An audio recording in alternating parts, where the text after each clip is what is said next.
Hi again, everyone. Gary Digital Williams here on Boxing Along the Beltway with our news and notes for this week. And be interesting news and notes this week as we recap what has been a very interesting week for Beltway boxing. Some good, some bad.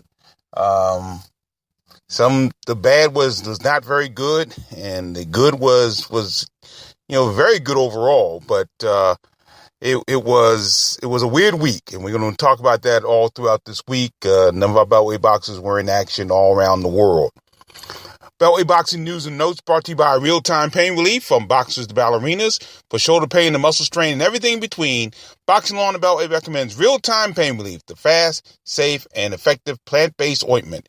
Go to freepainoffer.com, buy $10 worth of Real-Time Pain Relief. You get a free $10 tube of Real-Time Pain Relief. Rub it on, the pain is gone in real time. Well, I guess we start with the craziness that took place at the T-Mobile Arena in Las Vegas, Nevada, as we recorded this yesterday. I'll have more to say about McGregor and Mayweather a little bit later on, but I guess the real focus for this podcast is, of course, Gervonta Davis. Now, as you know by now, Gervonta Davis went on to win, scored an 8-round TKO over Francisco Fonseca. However, in the process, he lost the IBF Super Featherweight Championship on the scales. He was 2 pounds overweight. And I'm sorry, you just can't do that. I mean, he's young, I understand that. But there's some professionalism you have to know. And you have to be able to be professional and be on weight for every situation. And Gervonta Davis, in this case, was not on point. Some people say he had a cold. I don't know. But the fact of the matter is, he didn't do what he was supposed to do, and he lost the title because of it. He's 22 years old. He'll learn from it. And consequently, his performance against Fonseca overall definitely was not one of his best. I mean, he did get the win. You can talk about the controversy surrounding the hits in the back of the head, whether or not that took the win, that gave him the win. Hard to say. But bottom line was, it was not his best performance by any stretch of imagination, but he got the victory. That's the silver lining of it all. He got the win. He's 19-0, 18 KOs. He can try as a lightweight now, and that puts him in good stead as well. So, who knows what he wants to do? I mean, I'm not exactly sure what he wants to do right now, and the fact that he missed weight kind of puts him in a weird situation, because we don't know where he is right now. We don't know, how, if he wants to stay. Now, he talked about possibly staying at featherweight. Now, why would he stay at featherweight when it's obvious he can't make the weight anymore? Go to lightweight, see what happens up there. Some good competition at the lightweight division. Be interesting to see what he does there. But quite frankly, it just was unprofessional. And hopefully he and his camp will learn from it. A lot of people saying this should be the definite reason why he should go to Las Vegas permanently. I still don't agree with that. I really don't. I think it's just something that he and Calvin Ford and Kenny Ellis have to learn from. This is new territory. They're world champion now. They're top caliber boxers, and he needs to continue to act like a top caliber boxer going forward. So, congratulations to Gervonta Davis. He got the win. He's no longer the champion, but he can start on a new venture in his next bout and the next time going forward. Meanwhile, earlier this week, I should say on Saturday as well, Jerome Quigley, congratulations to him. He won another regional title. He won the German version of the World Boxing Union welterweight title, scoring a second-round knockout over Orlin Padilla of Colombia.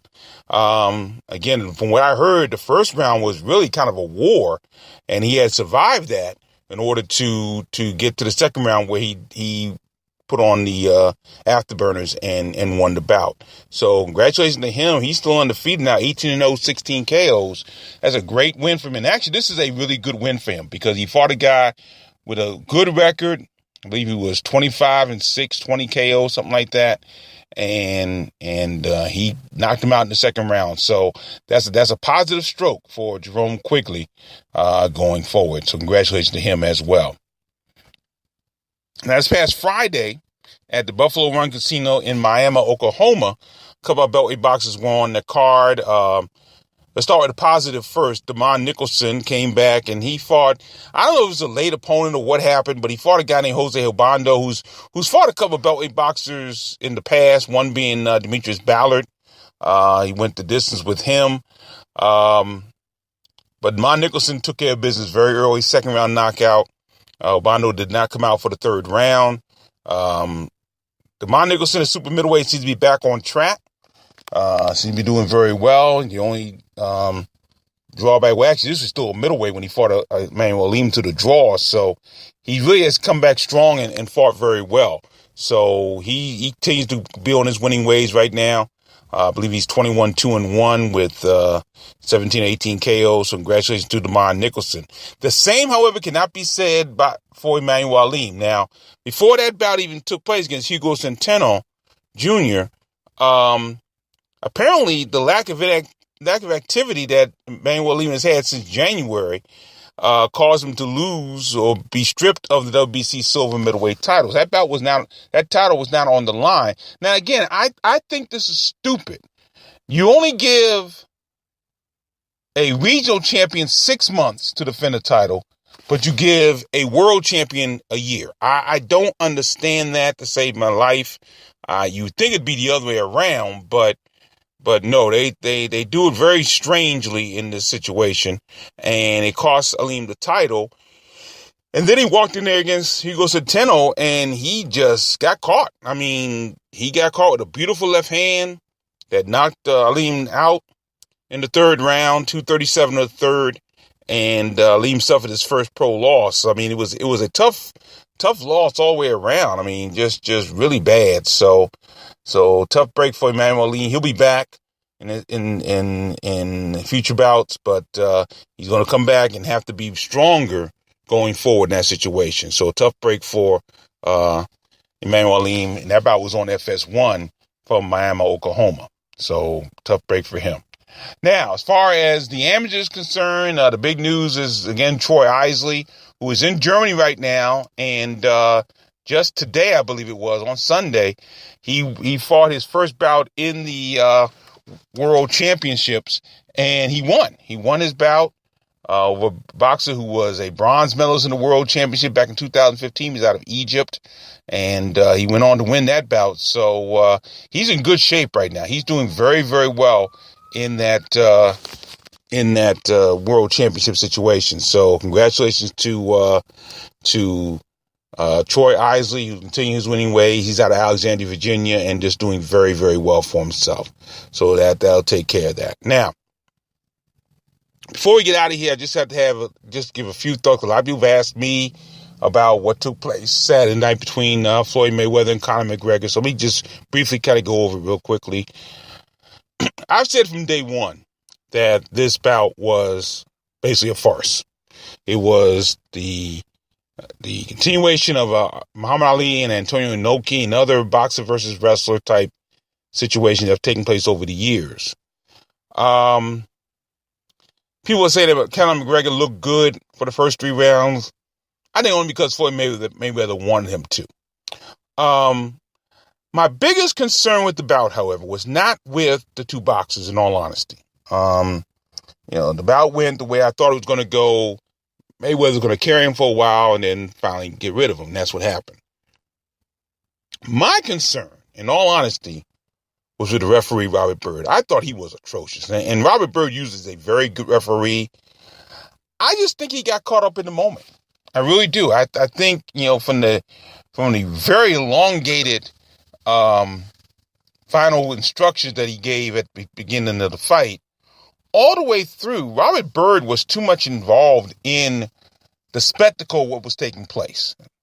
And he got lost in it. And I think he tried so hard to not be a person that would decide what was going on.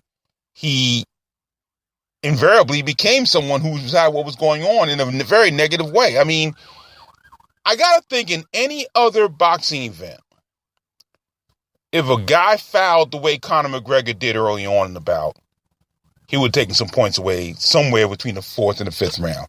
And he didn't do that. I mean, Conor McGregor was what they'd call hammer fisting Mayweather. He was holding, he was measuring, he was doing everything possible.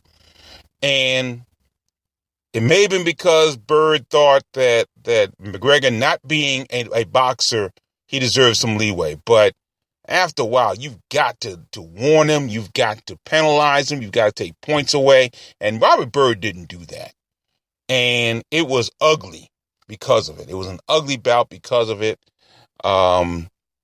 He just did not do his job. And, I hated to see Robert Byrd, who normally is a very good official, Hall of Fame official, as a matter of fact, and he just did not do his job. He was horrible. He was just absolutely horrible. And that's why I place most of the blame. The rest of it, it was what it turned out to be.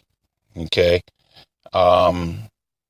If you want to give McGregor credit for going 8 rounds in a situation where he'd never been 4 before, he'd barely been 5, never gone past 25 minutes, whatever you want to say, fine. Whatever you want to do, that's fine with me. But it was a boxing match that hopefully will never happen again. Nothing ever like it will ever happen again. They got their money, fine, so what? But it did more for MMA than it did for boxing, which I don't like. I think it gave MMA some new fans. Conor McGregor's a hero to them, even though he lost the bout. He's still a hero to them, probably more so now than he was before. And for boxing, I think it was George Wills or Franklin McNeil, I forget which one, who said it best. It was a push at best. I don't think we lost any fans because of it, but we definitely did not gain any either. And I don't think we really were going into this situation. This was really kind of a no-win situation for boxing fans. Now, I don't even know if the casual fan will get into this. That's the problem. See, you bring a casual fan to what take place on September 16th coming up between Canelo Alvarez and Gennady Golovkin, then you can have an opportunity to bring some casual fans and make them hardcore boxing fans. That's going to be a great fight. That's going to be a wonderful bout. But this does not bring the casual fan. And quite frankly, the undercard didn't help, this was disappointing, between Davis's performance. Badu Jack probably had the performance of the night against Nathan Cleverly. He fought very, very well in that situation. But the undercard didn't help. And so when you have an undercard that was weaker than it was supposed to be, along with a main event that was more spectacle than sport, you don't have a whole lot of opportunity to bring casual fans into the situation. Not from a boxing standpoint. From an MMA standpoint, maybe so. So we'll see. But I'm glad it's over. I'm glad we can stop talking about it and move on to what's coming up in September. And quite frankly, for the local scene, there's not a whole lot. I'll be honest with you. There isn't a whole lot. We got September 30th. Jared Hurd defending his IBF Super Welterweight title against former world champion Austin Trout. I believe Tyreshia Douglas is fighting overseas. You have an amateur show in Baltimore on September 21st.